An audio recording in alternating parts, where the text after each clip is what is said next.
Hi, I've been working on building a web framework using Zig for the past couple of weeks and I would love to show you. So let's bring myself and the light down and dive straight into the project. So this is basically Zig, which I have extended to have support for HTML. So from a Zig function, you can return HTML, and within the HTML, of course, you can have all the common control flow with using the Zig syntax.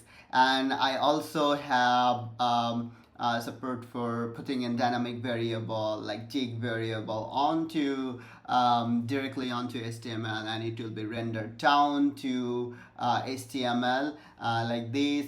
And first I'm just transpiling it to valid Zig, and then that transpiled Zig is rendering the JavaScript from the server. So this is server side rendered.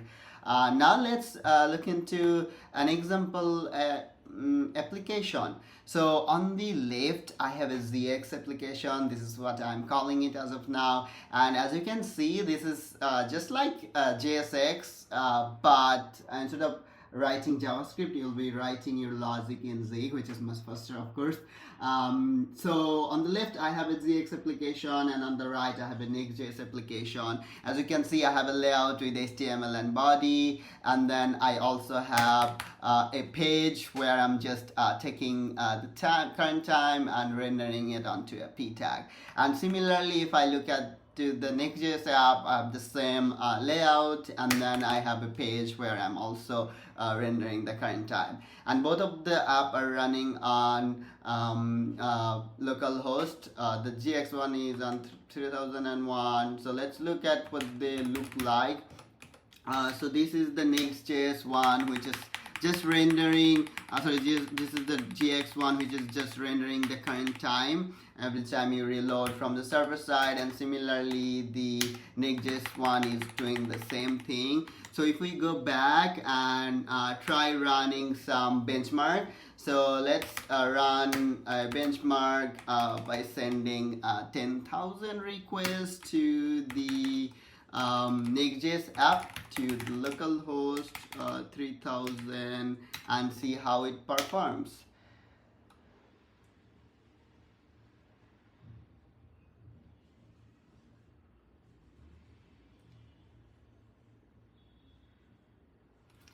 So as you can see, this is like serving 941 requests per second.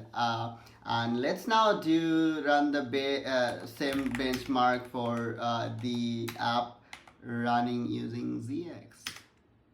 As you can see, this is pretty fast. It can serve like 118k requests per second. Of course, the Next.js application is serving a little bit more script tags, but the ZX app is just serving what you really need. But in an actual real world application, the Zig application, of course, will still perform way faster. So in case of you wanting to render from your server, and if we want like extreme speed, then I would say ZX could be a good choice or option.